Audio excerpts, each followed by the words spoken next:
갈라디아서를 쓰게 된 배경은 이제 어제도 말씀드렸고 그제도 말씀드렸습니다. 사도 바울이 갈라디아 교회를 방문한 적이 없다 그랬죠. 선교 여행하면서 갈라디아 교회를 간 적이 없습니다. 그런데 갈라디아서를 쓰게 된 이유 중에 가장 큰 거는 갈라디아 성도들이 이단에 빠졌기 때문에 그렇습니다. 다른 복음을 받았기 때문에. 사도 바울이 전한 복음이 아닌 다른 복음. 그럼 다른 복음이 뭐냐? 다른 복음이 있느냐? 다른 복음은 없습니다. 복음은 딱 하나입니다. 그러니까 여러 개의 복음이 있는데 그 중에 하나의 복음이 아니라 복음은 딱 하나입니다. 하나님이 우리를 사랑하셨다. 그래서 예수 그리스도를 우리에게 보내주셨다. 그리고 그 예수 그리스도께서 우리를 위해서 십자가에 돌아가셨다. 그 예수를 믿기만 하면 구원을 받는다. 이게 복음이에요. 아주 단순한 겁니다. 복음은 복잡하지 않습니다. 단순합니다. 여기서 벗어날 것이 하나도 없습니다. 그런데 다른 복음을 전하였다는 것은 그것을 변형시킨 겁니다. 약간 꼬는 겁니다.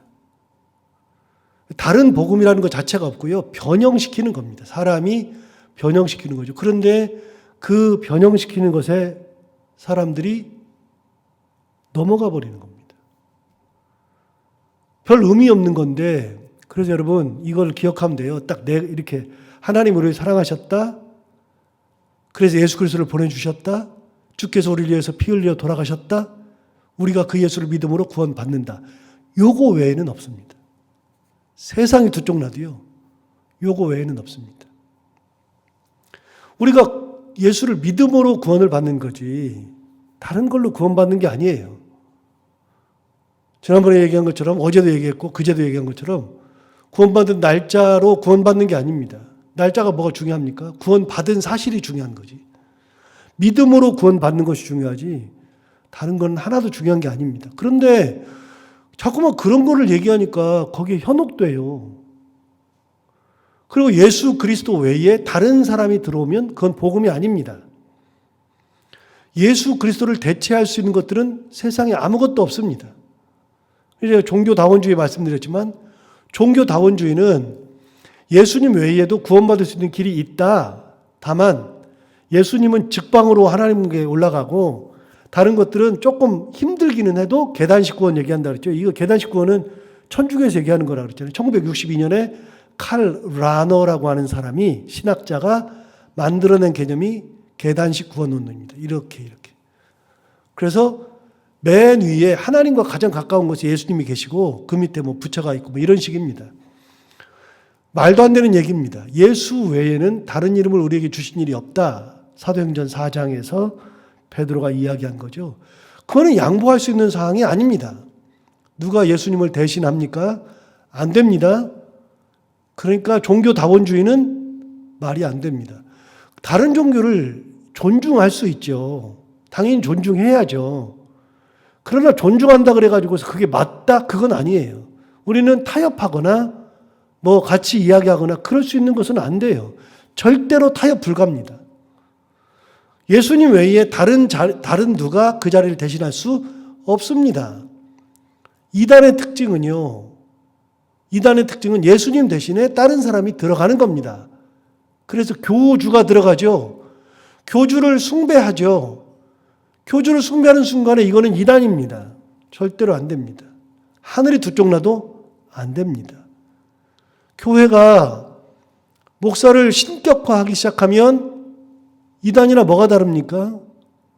이단이라고 말은 못해도 사입입니다. 그거는 잘못된 겁니다. 어느 누구도 예수 그리스도의 그 위치를 대체할 수 없죠. 그런데 희한하게 이단이 들어와가지고 다른 복음을 이야기하더라. 그런데 다른 복음이라는 것은 세상에 없어요. 다른 복음이 세상에 어디 있습니까? 아예 없고요. 변형시키는 겁니다. 변형 살짝. 예수님 자리에다가 누군가를 집어넣거나 사람이 수고해서 열심히 예수를 막 믿으려고 노력해가지고서 구원을 이룬다거나 그런 식으로 약간씩 변형을 주는 겁니다. 날짜를 물어본다는 거나 말도 안 되는 얘기죠. 여러분 그런 거 다 필요 없어요. 그냥 단순한 겁니다. 하나님 우리를 사랑하셨다. 그래서 예수 그리스도를 우리에게 보내주셨다. 주께서 우리를 위해서 십자가에서 피 흘려서 돌아가셨다. 그리고 우리가 그 예수를 믿음으로 구원을 얻는다. 우리의 노력으로 되는 것이 아니라 하나님의 은혜로 되는 거다. 요 정도 들어간다 그러면 하나 더, 요 정도 들어가는 거지 아무것도 없습니다. 다른 복음이라는 것은 없다 하면서 사도 바울이 얘기한 거죠. 내가 하나님께 받은 복음, 내가 받은 복음은 뭐냐? 그거는 사람으로부터 받은 게 아니다. 사람으로부터 말미암은 게 아니라 하나님으로부터 말미암은 건데, 내가 그 복음을 갖기 위해서, 복음을 받기 위해서 뭐 노력한 적도 없다. 다만 내가 사실은 복음을 받기 전에 열심히 특심이어서 다른 유대인들보다도 열심히 더 많아서 예수 믿는 사람들을 죽일 정도까지 내가 그렇게 했었다. 잡아 죽이려고 했었다. 그런데 내가 다메섹 도상에서 예수를 만나면서, 예수님을 만나면서 완전히 뒤집어져서 그때 복음을 받은 거다. 사람의 노력으로 받은 게 아니었다. 그래서 내가 그 예수의 그 복음을 받고 가만히 생각해 보니까 하나님께서 창세 전에 엄마의 태 속에 있기 전부터 나를 택하셨더라. 이게 무슨 고백이라고요? 이게 믿음의 고백이라고요. 이거는 검증된 그 고백이 아니에요. 하나님이 나를 미리 택하셨다. 이거 검증된 고백이 아니에요. 과학적 고백이 아니에요. 믿음의 고백이에요. 그건 언제 하는 거예요? 구원받고 난 다음에 하는 고백이에요. 아, 하나님이 나를 택정하셨네. 하나님이 나를 만세전부터 나를 예정하셨고 엄마의 뱃속에 있기 전부터 나를 택정하셔서 나를 이방인의 사도로 은혜를 주어서 나를 불러서 이방인의 사도로 만들어 주셨네. 이게 복음을 가진 자가 하는 고백이란 말이죠. 그러니까 여기는 복음을 가진 자가 하는 고백은, 여러분 이 고백은 복음을 변질시키는 게 아니잖아요. 예수님 대신에 누가 들어갔어요 도대체? 뭐 다른 것이 뭐가 있어요? 변질시키는 게 아니고 그 복음을 가져놓고 나를 돌이켜보니까 아, 내가 그렇게 핍박하던 사람이었는데, 내가 이렇게 은혜 가운데 살 사람이 아니었는데 하나님이 나를 구원하셨네. 그러고 보니까 하나님이 나를 만세전부터 택정하셨네. 나를 불러주셨네. 고백이 되는 겁니다. 여러분 이 고백은 누구만 하는 거요? 복음을 가진 사람, 은혜를 받은 사람만 하는 고백이에요. 그래서 어제도 말씀드렸잖아요. 그렇게 하나님께서 나를 만세전에 택정하셨다. 엄마의 뱃속에 있기 전부터 나를 택정하셨다. 이 얘기하면은요, 믿음이 없는 사람들은, 복음 없는 사람들은 뭐라 그래요? 말도 안 되는 소리 하지 마. 그러면서 불편해해요. 예수님을 전해도 불편해해요. 그런데 믿음 있는 사람들, 복음을 가진 사람들은 그런 말을 했을 때 똑같이 생각해요. 아, 그래. 하나님이 나를 택해 주셨지. 만세전에 택했지. 엄마의 뱃속에 있기 전부터 나를 택정해서 나를 불러주셨지. 복음을 가진 사람은 동일한 고백을 하는 거예요. 불편하지가 않아요. 전혀. 그래서 사도 바울이 받은 복음은 사람에게 받은 복음이 아니다. 사람에게. 하나님으로부터 받은 거다. 만세전에 나한테 복음을 주시려고 하셨다. 그래서 복음을 받은 후에 사람들에게 혈육과 의논하지 않았다. 이게 이제 16절에 나오는 거 아닙니까? 16절 맨 마지막에. 16절 한번 보세요. 그의 아들을 이방에 전하기 위하여 그를 내 속에 나타내시기를 기뻐하셨을 때, 자, 내가 그렇게 복음을 받았을 때 가만히 보니까 하나님이 만세전부터 나를 택정하셨지만 왜 택정하셨느냐? 이유를 보니까 이방인에게 예수 그리스도의 그 복음을 전하게 하기 위하여 나를 그렇게 만드신 거예요. 내 속에 나타내시기를 기뻐하시는 그때, 복음을 받았을 때, 그러니까 사도 바울이 분명히 알았어요.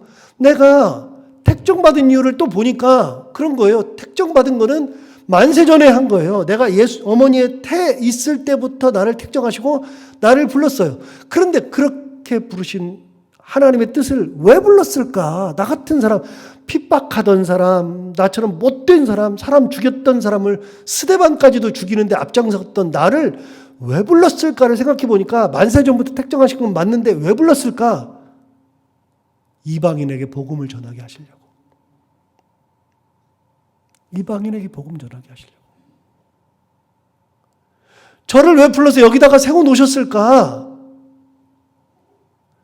그렇게 태어나서 그렇게 살았던 저를 이곳에다가 왜 세워놨을까? 생각해 보니까 사랑하는 성도들에게 말씀을 전하게 하시려고, 예수 그리스도의 은혜를 나누게 하시려고, 올바로 목사로서 똑바로 살고 똑바로 해서 성도들에게 정말 예수가 무엇인지, 하나님의 뜻이 무엇인지를 가르치게 하시려고 뜻이 있단 말이죠. 여러분은 왜 불렀어요? 왜 불러서 여기다 앉혀놨어요? 가장 먼저는 나를 구원하시려고 나를 여기다 세워놓으신 거죠. 나를 불러서 나를 구원하시려고. 두 번째는요, 사랑하는 내 가족들을 하나님의 은혜 가운데에 서게 하시려고 부르신 거죠. 세 번째는 많은 사람들에게 예수 그리스도를 같이 보여주면서 예수 그리스도의 은혜를 나누어서 하나님의 영광을 드러내게 하시려고 나를 부르신 거 아니에요? 여러분, 사도 바울이 이렇게 얘기한 적 없어요? 나로 하여금 잘 먹고 잘 살게 하시려고. 그런 게 아니에요. 사도 바울의 목적은 분명한 거예요. 이방인에게 복음을 전하게 하시려고. 이게 복음이에요. 복음 가진 자들의 복음 받은 후에 하는 고백이에요. 사도 바울이 그렇게 고백했죠. 그때 하나님으로부터 그렇게 받고, 생각해 보니까 만세전부터 테로부터 나를 택정하시고 나를 부르시고 내게 은혜를 주셔서 이걸 감당해 하신 그 하나님으로부터 복음을 받았기 때문에 어떻게 한다고요? 그 다음부터는 혈육과 의논할 필요가 없어요. 복음을 전하는데 혈육과 의논할 필요가 없잖아요. 누구랑 의논해야 돼요? 하나님으로부터 은혜를 받아야죠. 하나님의 지시를 받아야죠. 옛날에 그런 이제 한 넉 달, 5달 전에 그 주일 설교 그거 한 적 있잖아요. 하나님을 본 사람들이 있더라. 74명. 모세가 당연히 갔고, 아론이 갔고, 시내산에 올라갈 때 모세와 아론이 갔고, 아론의 두 아들인 나답과 아비후가 갔고, 그리고 70인의 장로들이 같이 시내산에 올라가서 하나님을 만났는데, 성경이 뭐라고 되냐? 하나님 앞에서 먹고 즐기고 마셨더라. 먹고 마시고 즐겼더라. 하나님 보면 죽어요. 그런데 하나님 앞에 가서 하나님 은혜 가운데 그 앞에서 하나님 앞에서 먹고 마시고 즐겼어요. 이게 성경에 나오는 기록이잖아요. 74명이 하나님을 만나서 하나님 앞에 은혜를 받고 그런 일이 있었는데, 놀라운 거는 몇 번 말씀드리지만 여러분, 하나님 본 게 중요한 게 아니에요. 하나님 본 게 뭐 대단한 거 아니에요. 하나님이 나타내시면 보는 거죠. 내가 봤으니까 대단한 거냐? 아니라고 그랬어요? 그거 아니에요. 만약에 그게 대단한 거고 반드시 그렇게 해야 되면 성경에 나오는 모든 인물들이 다 그렇게 봐야죠. 그런데 그 유명한 이스라엘 사람들이 최고라고 여기는 다윗도 하나님을 본 적이 없어요. 지금까지도 다윗은 이스라엘 사람들이 최고라 그래요. 다윗도 하나님을 본 적이 없어요. 그럼 다윗은 뭔데요? 그러니까 그게 중요한 게 아니에요. 그런데 여러분, 아무리 하나님을 봤다 할지라도 나답과 아비후가 뭐 하다 죽는다고요? 제단에서 제사장이니까 제사를 드리는데 향로불을 이렇게 피운다고. 불을 피운다고요. 그 불을 피우는데 하나님께서 명하지 않은 다른 기름을 넣어서 불을 피웠다가 그 자리에서 죽었어요. 제사장 뭐 하는 사람이에요? 제사장이 내 뜻대로 하나님 앞에 하나님 이거 이렇게 할 테니까 알아서 받아요? 그래요? 하나님 가만히 있어봐요. 내가 이걸 드릴 테니까 이거 받아요? 그래요? 제사장 뭐 하는 사람이에요? 하나님께서 말씀하신 대로 하나님의 뜻대로 그걸 받아가지고 하나님 앞에 돌려드리는 것이 제사장이죠. 내 뜻대로 뭘 해가지고 하나님 앞에 드리는 게 무슨 제사장이에요. 부르심 받은 자들의 삶은요. 부르심 받은 자들의 삶은 내 걸 가지고서 하나님 앞에 드리는 게 아니라 하나님의 뜻대로 살아가는 것이 부르심 받은 자들이에요. 하나님께서 이렇게 하라 그러면 이렇게 하는 거고 저렇게 하라 그러면 저렇게 하는 거죠. 모세 어떻게 하고 살았어요? 모세가 이렇게 살았다고 그러죠. 그래서 모세 리더십을 뭐라 그랬어요? 모세 리더십. 모세는요, 단 한 번도 자기 뜻을 내세운 적이 없어요. 내 뜻이 이러니 이렇게 따르라. 그런 적이 없어요, 모세는. 모세는 어떻게 했어요? 하나님이 말씀하신 대로 다 했어요. 딱 한 번 자기 뜻대로 했어요. 무리바에서 너무 화가 나니까 바위를 둘로 두 번 쳐버렸죠. 하나님이 바위를 둘로 두 번 치라고 한 적이 없잖아요. 물을 내라 그럴 때, 명하여 물을 내라 그랬을 때 자기가 두 번 쳤잖아요. 화가 나가지고. 그것 때문에 가나안 땅 못 들어가는 거 아니에요? 여러분, 부르심 받은 자들의 특징은요, 하나님의 뜻대로 사는 거예요. 자, 사도 바울이 복음을 받았어요. 누구로부터? 하나님으로부터. 그러면 그때부터는 누구의 뜻대로 살아요? 하나님 뜻대로. 그러니까 사람들과 의논할 필요가 없죠. 혈육과 의논하지 않았다. 16절 맨 마지막에 보세요. 그렇게 나오잖아요. 내가 곧 혈육과 의논하지 않았다. 혈육과 의논하지 않냐고 또 나보다 먼저 된 사도된 자들을 만나려고 예루살렘으로 가지 않았다. 대신 어디로 갔다고요? 아라비아로 갔다가 다시 다메섹으로 돌아갔노라. 자, 여러분 예수를 믿으면 이것부터 할 거예요. 예수 믿으면 당대 예수님이 돌아가시고 사도들이 이제 모든 것을 다 하던 시대니까 가장 먼저 사도들부터 봐야 될 거 아니겠어요. 예수를 믿게 됐으니까. 그럼 당연히 예루살렘으로부터 먼저 가겠죠. 그런데 하나님께서 예루살렘으로 가라고 하지 않으시는데 뭔 예루살렘으로 가요? 어디로 가요? 아라비아 광야로 간 거예요. 아라비아 광야가 어디예요? 지금의 사우디아라비아. 그게 아라비아예요. 아라비아 반도 이렇게 네모 이렇게 된 거 이렇게 아라비아해 해가 이렇게 있어요. 그 아라비아 이 땅 큰 땅인 아라비아 해로 갔다고요. 사우디아라비아. 여러분 사우디아라비아는 뭐밖에 없어요. 지금이야 이제 도시도 만들었죠. 뭐밖에 없어요. 사막이에요. 거기는 모래밖에 없어요. 모래 가가지고 3년 사는 거예요. 3년. 하나님의 뜻대로 살아가는 거예요. 복음을 가진 자들, 구원받은 자들은 하나님의 뜻대로 살아요. 자, 17절 보세요. 왜 제가 3년이라 그래요? 왜 아라비아 가서 3년 있었다고 얘기해요? 17절에 나오잖아요. 그 후 3년 만에 내가 게바를 방문하려고 예루살렘에 올라가서 그와 함께 15일을 머물렀어요. 게바를 방문하려고 이제 드디어 사도 중에 사도인 게바를 방문하려고 드디어 이제 예루살렘에 갔어요. 예루살렘에 예수 믿은 다음에 바로 이제 회심한 다음에 간 게 아니라 아라비아에서 3년 동안 예수님 앞에서 훈련 받고 난 다음에 그러고 난 다음에 이제 하나님께서 가라고 하니까 예루살렘에 간 거예요. 가가지고서 게바를 방문하려고 예루살렘에 올라가서 그와 함께 15일을 머물렀어요. 그러니까 15일 동안 있는 동안에 어떤 일이 벌어지나 19절 보세요. 주의 형제 야고보 외에 다른 사도들을 보지 못하였다. 사도들이 안 만나요. 여러분 바울이 예루살렘 가면 사도들이 막 반겨줘요. 아, 바울 선생님 오셨네. 그래요?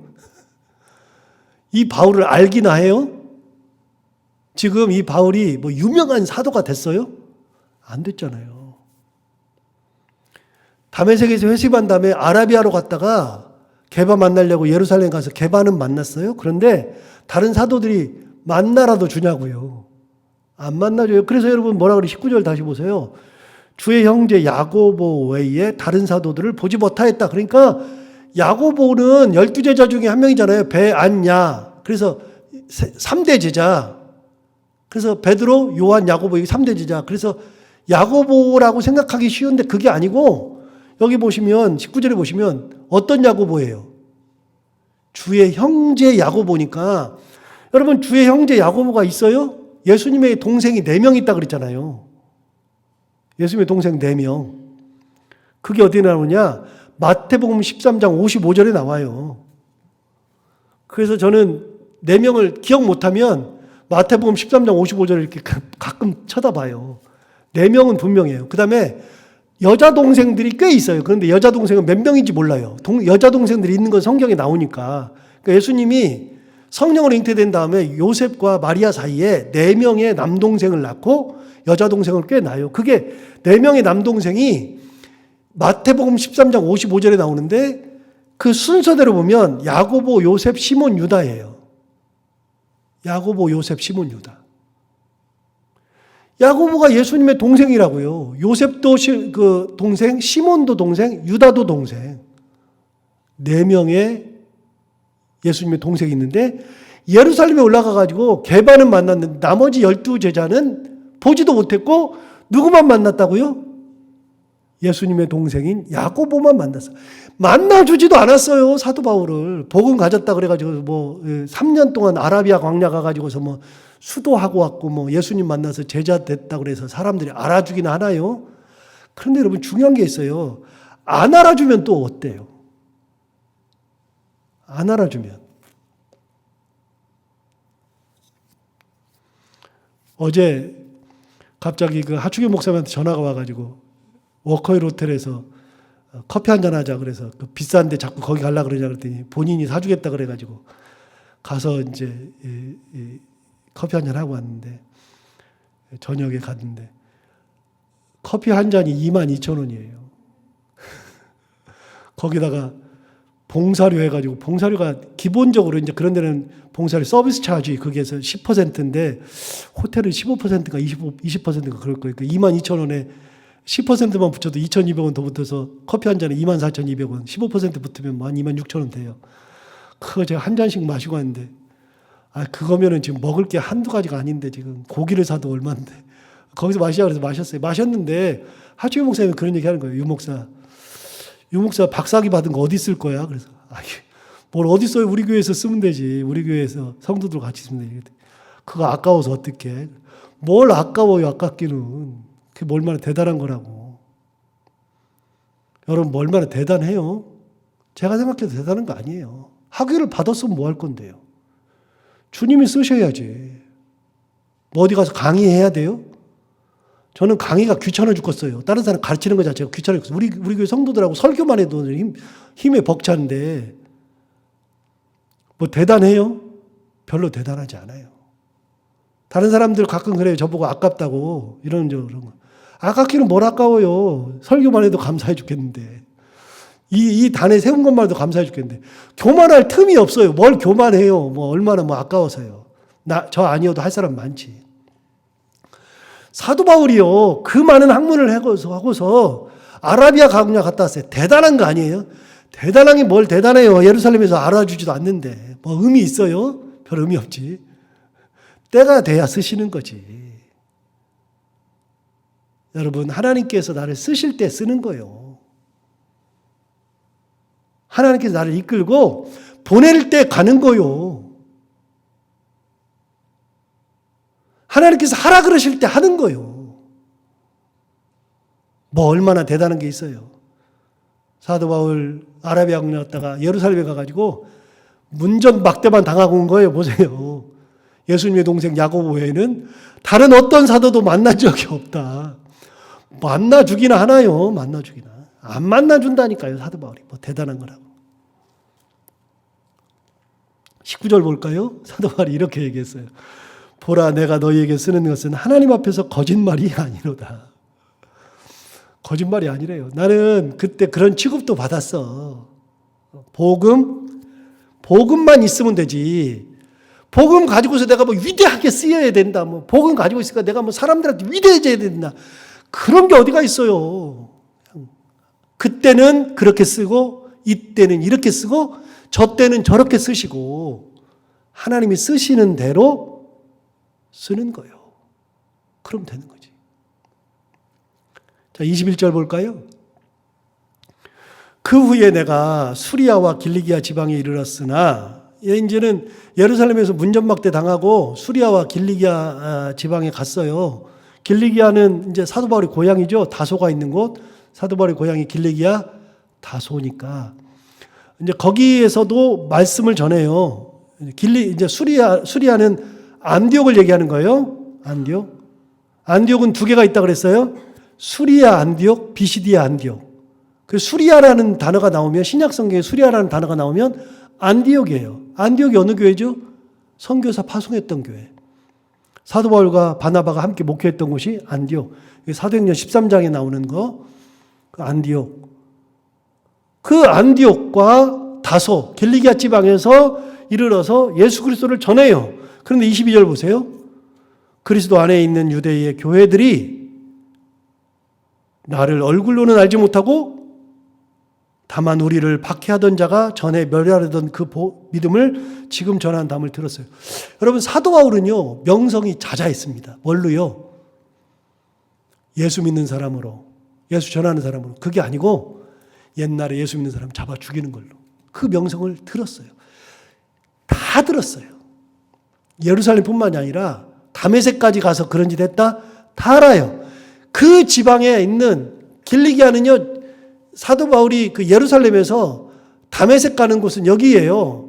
다메섹은 여기예요. 안디옥은 여기고. 그럼 길리기아는 어디냐? 여기예요. 길리기아는 이 먼 지역까지도, 그러니까 굉장히 먼 지역이에요.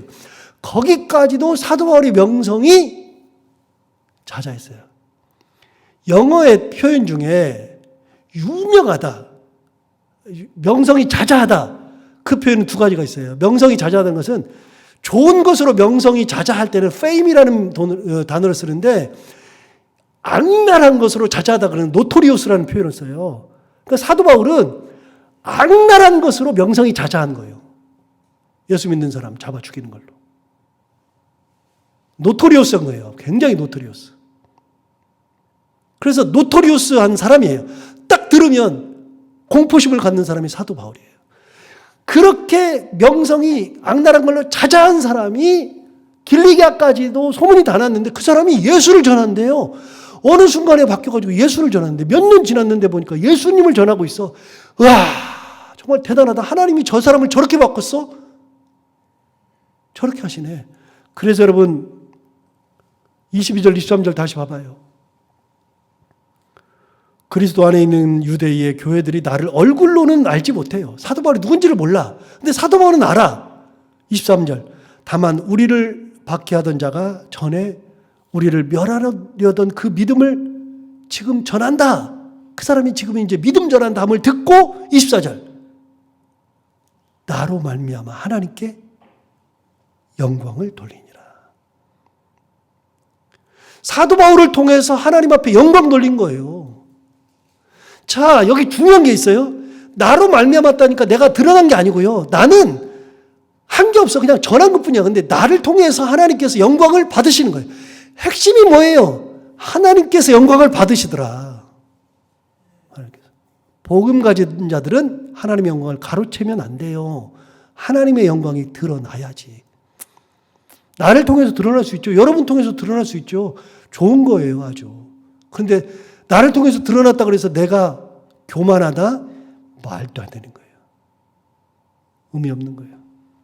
복음 가진 자, 사도 바울이 진정한 복음을 가지니 사람과 의논하지 아니하고 하나님의 뜻대로 아라비아 광야로 내려가고, 또 하나님이 보내셔서 예루살렘에 갔더니 사도들은 못 만났지만 그걸로 좌절하지 아니하고 복음을 전할 때 열심히 복음을 전했더니 자기를 통해서 하나님의 영광이 드러나고, 이게 복음 가진 자죠. 진정한 복음을 가진 자. 사도 바울의 그 삶과 같이 우리도 그렇게 하나님의 영광을 온전히 드러낼 수 있는 그런 믿음의 사람들이 다 되기를 바랍니다. 기도하겠습니다. 하나님 아버지 감사합니다. 오늘도 귀한 말씀으로 우리를 깨우쳐 주셔서 감사합니다. 이 말씀 오늘 들으면서 굉장히 은혜가 되기도 하는데, 하나님 아버지, 내가 복음을 가진 자로서, 은혜로 복음을 가진 자로서 어떤 일이 있어도 내가 드러나지 아니하고 하나님이 드러나며, 복음을 훼손하지 아니하며 복음을 변형시키지 아니하며 진정한 복음을 가지고 하나님 앞에 온전히 서서 하나님의 영광을 드러내는 삶, 좌절하지 않는 삶 살아가고 하나님께 큰 영광 돌려드리고 큰 은혜의 삶을 살아가는 저희들이 되게 하여 주옵소서. 하나님 아버지, 오늘도 이 새벽에 나오면서 귀한 예물 드리는 귀한 딸이 있습니다. 하나님 아버지, 그 딸의 마음을 꼭 기억해 주시기 원합니다. 범사에 감사해서 드리는 이 귀한 물질 하나님 기쁘게 흠양하여 주옵시고, 삶 속에서 범사에 감사하는 일이 더 많아질 수 있도록 더 큰 은혜를 허락하여 주옵시고, 특별히 귀한 딸 기도하는 제목이 있습니다. 사랑하는 딸의 대학 입시, 그리고 남편의 일들, 가정의 여러 가지 것들 가지고 기도하는 제목들이 있사오니 하나님 아버지 시와 때마다 은혜를 주시되, 특별히 귀한 딸 대학 입시 잘 마칠 수 있도록 주님께서 큰 은혜를 더하여 주시고 온전한 길, 좋은 길로 인도해 주옵소서. 하나님 아버지, 오늘 또 하루를 살아갈 때 이 말씀을 기억하며 살게 하여 주옵시고, 해야 되는 것들 기쁨으로 잘 감당하고 만나는 분들과 함께 웃고 행복한 하루가 되게 하여 주옵소서. 예수님 이름으로 기도하옵나이다.